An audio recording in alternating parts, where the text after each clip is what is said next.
When completing the second or subsequent quarterly returns using the export, import or download feature, it's important that you re-download the spreadsheet. This is to ensure that all of your workers get the correct worker ID. The worker ID is a system-generated ID that identifies the worker within the system. It's important that you use the correct ID so that you don't create duplicates and that the details go to the right workers. From this screen, you can see the worker ID and all of the other information is not filled in. Now that the worker is in the system, you do not require this information. You can fill in your hours, period pay, and if you wish to terminate the employee, you can do so from here.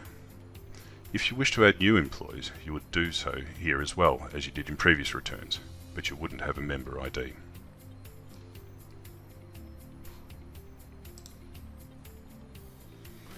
You can then save this and re-upload as you would normally do.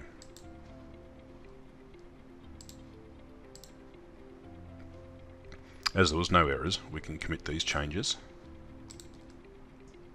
We suggest that you review these details before you hit commit.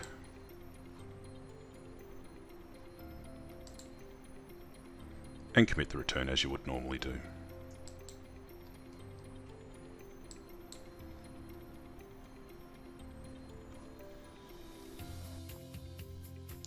For any questions, our customer service and education team is here to help and can be contacted by phone or email.